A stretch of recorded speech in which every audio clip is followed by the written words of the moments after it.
Well, hey, everybody. Before I even get started, I want to tell you about my husband, Sean. Wave, Sean. So, Sean is my hero. He is a warrior. He is an elite athlete. He is an amazing leader for our family, but he is plagued by chronic pain every single day. You know, he's good to the core. He'd give you the shirt off his back, but he's in a lot of pain. His body hurts so badly that he doesn't usually get up and moving each day until about 1-ish. He's usually awake by about 9:30, between 9:30 and 11, but it takes him about 2 hours of stretching, physical therapy. Sometimes we do cupping on his back. I don't know if any of you ever have done that, but if we bruise him good, we know we've done a great job. We work hard. My children and I, we have 3 daughters. Our daughters are 18, 20, and 22. And in our house, we say it takes a village to raise a Sean. Out of bed. We work hard at that every day. But you know, it's really, really, really difficult to live with chronic pain. It's also really difficult to be married to somebody with chronic pain. I often say, boy, you're lucky you're cute, dude, because you're a lot of work. And he knows that. But where he is chronically in pain, I am chronically a pain. So we kind of balance each other out in that respect. I really, really think. He has massive muscle and nerve damage in his body. He was an incredibly elite athlete. He played college ball. He played college baseball, held the national record for turn double plays and stolen bases at our university that we went to in South Florida. But he played through pain. You know, he was number 6 of 7 kids in his family, and he was there on a full scholarship, and you can't stop playing if your scholarship depends on it. So he would go and work with trainers 2 and 3 and 4 hours before each game. He'd get out there, and he was the captain. He was the leader of that team. And he would get out there and play his heart out and make it through 5, 6, 7 innings before they'd carry him off on a stretcher and load him in the back of his parents' station wagon. And then he wouldn't walk or move for the next couple of days. That's just how he rolled. We thought he was overtrained. We thought his body hurt because he had been overtrained as an athlete. We had no clue what it was. But then we got out of college and the pain persisted, so we started to dig more. He went to doctors and specialists all over the United States. We probably would have gone out of the country if we could. I mean, you guys, 6 weeks at the chronic pain rehab program at the Mayo Clinic. He was with the best doctors in the United States. His file with our family doctor here in Charlotte is well over 1,000 pages long. He's been to every ologist on the planet. I mean, you know, spine specialists, neurologists, endocrinologists, rheumatologists. He's been to every single person, and they've all said, I don't think you fall under my scope. I don't know if you've ever experienced anything like that. We've even had times where we've had doctors say, well, you don't have cancer, you're not dying. You look okay. But that doesn't stop what it feels like inside of you all day long when your muscles are seizing up and your nerves are being compressed and pain is shooting out to every area of your body. So what you have to understand is Sean is a brilliant financial planner. He's got a brilliant, brilliant mind, but he had a body that wouldn't cooperate. So he was on and off disability for years. And I'm a teacher, and I don't know if you know much about teaching in North Carolina, but we don't get paid great. Right? So I took on private tutoring clients. I was seeing upwards of 20 and 30 clients a week on top of teaching full-time and having 3 kids. And I don't say that to say, oh, woe is me. I say that because we poured ourselves into making sure our family stayed afloat. And even with that, we almost lost our house, I don't even know how many times. And our water got turned off.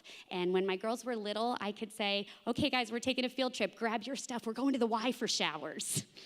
Right? That worked until middle school. Then they were on to me, and we couldn't do that anymore. But I don't know how many nights we looked out the window. We went to bed praying, and then we woke up in the morning and looked out the window hoping that the cars hadn't been taken away. And I wish I could tell you that we got in massive financial shape, terrible, terrible financial shape, because we were living large and we were going to the Bahamas and we had fancy cars. But the truth is we got hit in the head with 2x4s over and over and over, and we felt hopeless. and we felt helpless, and we were drowning. And Sean not only felt hopeless and helpless, he felt horrible because he was having a hard time providing for our family, and he was massively depressed and misdiagnosed 100 times. And that takes a toll. And we lived for probably the first 15 years of our marriage with Sean having very severe suicidal ideation. I never knew if he was going to come home just from going to the grocery store. If he didn't get home in a certain amount of time, I would panic, and I would call him, or I'd be crying when he walked in the door, because he thought he was a burden to us. And he thought if I can protect the girls and Hev, if I could protect them, the best way I could do that is financially. And the only way I can protect them financially is by somehow figuring out a way to make it look like an accident so we could tap into my life insurance policies. He thought he was expendable, and he thought he needed to sacrifice himself in order to save us. That was so scary. I can't even tell you how scary it was. You know, it's really hard. I remember the day that we were at my grandmother's funeral, and Sean stood over my grandmother's body, and I remember him telling me later, he was standing there with tears pouring down his face, and later on he said to me, you know, I was standing there jealous. I was jealous of her because she looked peaceful. And he came home, and that was probably before one of his very first hospitalizations for that, but I will tell you that even in the midst of that, it was hard for me to ask him to stay. It's hard when you love someone. I didn't want to raise these kids on my own. I didn't want to do it. I didn't know how to do it. And I kept saying, I don't know how to do this. I don't want to do this. Don't leave. Please don't leave. But it's hard to look at somebody that you love that much, who's in that much pain, and say to them, would you stay for me tomorrow? Would you stay just one more day? It was really, really difficult. So there were a couple of times when he did make attempts on his life, and I'm really, really thankful that I happened to get there in time and I was able to call 911, because each one of those times, just like Nehemiah, Sean was brought back, and there's a reason why. God wasn't done with him yet, and he's not done with him now. But something happened in 2008 that changed everything for us. Sean started to really unexpectedly have some flashbacks, and then we figured out exactly why his body was in as much pain as it was. Sean was catastrophically and violently and repeatedly abused by a priest in the Catholic Church when he was a little boy. Over the course of 2 years, when he was 10 and 11, he was serving Mass from the cathedral school that's attached to the cathedral. So it was a huge honor. It was an honor to be held after. His family lives very close to the school. All of his 7 siblings went there. And he was manipulated, and he was absolutely violated well over 50 times over the course of 2 years. God didn't give him those memories until a certain time. And the reason why is because I think strongly that there was such a huge purpose. Our children have amazing things to do in this world. We had mighty lessons to learn. And if Sean had gotten this message and remembered these repressed memories before we were married, I feel very certain he would have called everything off. He wouldn't have brought children into the world. He would have known he had a huge, long road ahead. So I think God's timing is absolutely perfect. But what we realized from that is what happened to him really. When he was 10 and 11 years old, his brain was in a really large time of formation. He was in a huge growth period. And what happened was that the neurons in his brain that were firing together repeatedly wired together. So his body is stuck in fight or flight mode. So you either fight, which he was too little to do, you fight, you flee, which he couldn't do, or you freeze. And that's what's been happening. Every day, all day long, his brain thinks he's in imminent danger. And his brain sends out the pain messages over and over and over. And not only does it send out the pain messages, but the same chemicals that are released when you're in fight or flight are released in his body every day. Every single day. Adrenaline, cortisol. Think about it. Think of all that stuff. The oxytocin, it's firing and firing, and all of that trauma is then stuck in his body, and it's being repeated. And so, if you put your hand on a hot stove, your brain's like, move, stupid, right? So his arms don't move, but his muscles contract, and when they contract, they cause more issues. And so that led to a completely broken down immune system. He couldn't go anywhere without an asthma inhaler. He was always on prednisone. He was always taking medications, and we were lost. And when I say we prayed We didn't even know what that meant. We didn't know what it meant. But we knew when this news came out that we had a really long road ahead of us, and we were so afraid. We were afraid for our kids. We were afraid for our futures. His ability to work became less and less, and we were stuck. We called them the dark, twisty years. It was like over a decade where we just stayed hanging on to each other, clinging, praying that we had enough money for mac and cheese that night or that week. We just stayed there. And then when this came out, we felt afraid because we never missed Mass, ever. I married this guy partly because I was so excited to find somebody that wanted to go to church with me. I went through the whole process over a year to change my faith, not my faith because it's all faith in God, but I changed the church I belonged to. And that's what happened. We had to leave. And when we left, boy, did the Lord rain down on us and open doors, you guys. It was absolutely unbelievable. He was looking for us because you know what? He saw.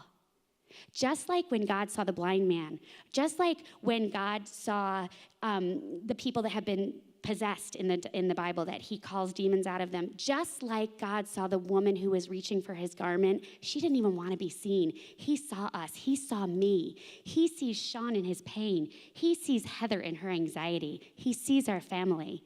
And so we came to know Christ. We asked questions. We learned. And, it's just amazing to me how the Lord has reached for us every single day. We realized we were never alone. All that time we thought we were alone, he was right there with us. And in that basement rectory, when Sean was being abused, he was there with him, and he was crying, and his heart was breaking. And that's what we have to remember in this world, that the Lord gives us the opportunity to grow and to learn and to reach. And, he gives us these things happening in our lives, and he's swirling opportunities all around us all the time. But unless we take the opportunity to look up and see where he's working, we miss it that time. And so when all of this started to come out and we started to do all this crazy heavy work to make changes, we found a church. We found the Lord. He was there. We found him. He didn't find us. He was there all the time. But he also put some other opportunities in my path. Unfortunately, out of nowhere, my dad was diagnosed with stage 4 cancer. And that was a catalyst for me to learn something. And I went to a nutrition talk one night, and I learned about these ridiculous things. They're these capsules that are filled with fruits and vegetables. I left a 20-year career teaching special education in the Lake Norman area. I left my tutoring career because I wanted to tell people to put in their body what the Lord put here to put in our body. I knew there was a responsibility that I had to let people know that we could impact our health through fruits and vegetables. And in this job that I do now, I have freedom of time. Sean needs me. We need to spend time with each other. We have freedom to visit our kids in college. We have a freedom financially that we've never had before. And please don't get me wrong, we're not in great shape yet, but we're headed there. And we have full benefits. We have tuition support for our kids in college through this ridiculous, amazing company that's been around for 50 years. And if God hadn't been knocking so hard on our heart, I might not have seen where he was shifting the carpet in front of me. I might not have seen where he was lighting the path. We used to pray, Lord Jesus, please write down hundreds of thousands of dollars. That wasn't what we needed. We needed Jesus. And we needed to just see that he was lighting the path to take one step, to step into the shift in the world and see what was next. And when we did that, we grew. And we grew, and we grew, and he grew our hearts, and he grew our ability to see people in a different light. He grew our ability to know that we could have a bigger impact than just in our house, because we didn't even think we could impact ourselves. And so what we ended up doing was I grew this business that blew my mind. And in the process of that, Sean said to me about a year and a half ago, I think God's telling me to do something with this story. And I'm like, you think? Really? Because we hadn't shared it with anybody. You guys are new. We just shared this story publicly in October for the very first time on a Facebook Live because Sean had a feeling he was supposed to impact the world. And as a result of everything that we've done and everything the Lord's done through us in the last several years, Sean's starting a foundation. It's called From Darkness into Light. And it's called From Darkness into Light.faith. That's the website for it. And we'd love for you to go and check it out. .com and .org were taken. .faith was open. right? It was open. So that's what we're doing. And Sean really has this huge desire through his healing to impact other people who've been victims of abuse and to help give them what they need, resources, financial support if they need it, but most importantly, the Lord, because most of these people have not only left the church, but they've left their faith. I'm at time, but could I read one more paragraph? Is that okay? So somebody sent me something online yesterday. It was a dear friend of mine from elementary school, and it's called Gracefully Broken, and just listen to this. I was in Dollar Tree last night, and there was a lady and 2 kids behind me in the long line. One was a big kid, and one was a toddler. The bigger one had a pack of glow sticks, and the baby was screaming for them, so the mom opened the pack and gave him one, which stopped the tears. He walked around with it smiling, but then the bigger boy took it, and the baby started screaming again. This is when I got kind of mad when I was reading it. I'm like, dude, you took his toy? But just as the mom was about to fuss at the older child, he bent that glow stick and he handed it back to the baby.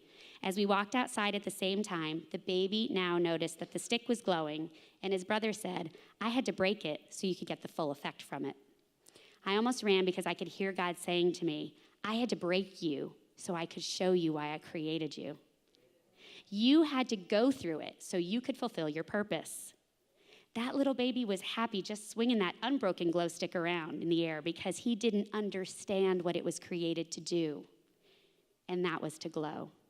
So there are some people that are content to just be, but there's others of us that God have chosen. We have to be broken. We have to be sick. We have to be in financial trouble. We have to struggle. We have to experience trauma or abuse or violence. We have to feel intense pain because in those moments of desperation, God is breaking us. But when that breaking is done, it's then we'll be able to see the reason for which we were created. So when you see us glowing, you just know that we've been broken, but we have been healed by his holy blood on the cross. We have been healed by his grace and his mercy. Thank you.